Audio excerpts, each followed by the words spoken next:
వాయువ్య బంగాళాఖాతంలో అల్పపీడనం ఏర్పడంతో రానున్న 24 గంటల్లో వాయుగుండంగా మారే అవకాశం ఉందని వాతావరణ శాఖ చెబుతోంది.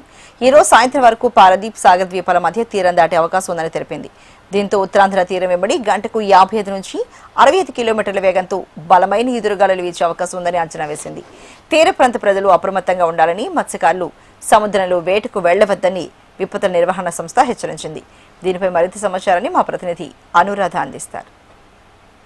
ప్రస్తుతం వాయుగుండం కొనసాగుతుంది. ఇది ఈ రోజు సాయంత్రానికి ఒడిశా తీర ప్రాంతం దగ్గర పారాదీప్ సాగర్ దీపుల మధ్య తీరం దాటే అవకాశం ఉందని వాతావరణ శాఖ అంచనాలు వేస్తుంది. తీరం దాటేటప్పుడు ఒడిశా తీర ప్రాంతాలతో పాటు ఉత్తరాంధ్ర తీర ప్రాంతాల మీద కూడా కొంతవరకు ప్రభావం చూపిస్తుంది. ఉత్తరాంధ్రలో ఈ రోజు రేపు కూడా భారీ నుంచి మోస్తరు వర్షాలు కురిసే అవకాశం ఉందని వాతావరణ శాఖ తెలిపింది. ప్రస్తుతం నేను విశాఖ బీచ్ రోడ్ దగ్గర ఉన్నాను. ఇక్కడ కూడా మనం పరిస్థితి చూస్తే మనకి బంగాళాఖాతంలో ఎంత అలజడి వాతావరణం ఉంది అనేది అర్థమవుతుంది. సముద్ర తీర ప్రాంతం అంతా కూడా అలజడిగా ఉంది. అలల ఉధృతి కొనసాగుతుంది. రఫ్ సీ ఉంటుంది కాబట్టి మత్స్యకారులు ఎవరు కూడా చేపల వేటకు వెళ్లవద్దు అన్నది వాతావరణ శాఖ హెచ్చరికలు జారీ చేసింది. ముఖ్యంగా తీరం వెంబడి గంటకు 55 నుంచి 65 కిలోమీటర్ల వేగంతో గాలులు వీచే అవకాశం ఉంది. మరొక 3 రోజుల పాటు ఏపీలో వర్ష సూచన కూడా ఉన్న నేపథ్యంలో లోతట్టు ప్రాంతాల ప్రజలు, మత్స్యకారులు అప్రమత్తంగా ఉండాలని సూచించింది.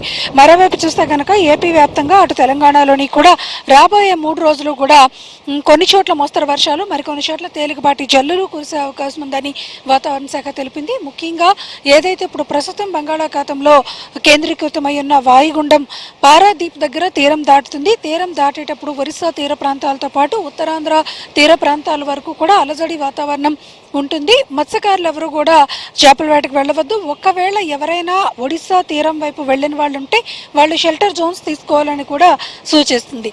మరోవైపు చూస్తే కనుక ఏపీ అంతటా కూడా వర్ష సూచన మరొక 3 రోజుల పాటు కొద్దిగా తేలికపాటి వర్షాలు ఉన్న నేపథ్యంలో ప్రజలు, జిల్లా యంత్రాంగం అప్రమత్తంగా ఉండాలని ఇటు విపత్తుల శాఖ, అటు వాతావరణ శాఖ కూడా సూచనలు చేస్తోంది. ఇది latest weather update. Video journalist ధనుష్తో అనురాధ, HM టీవీ, విశాఖపట్నం.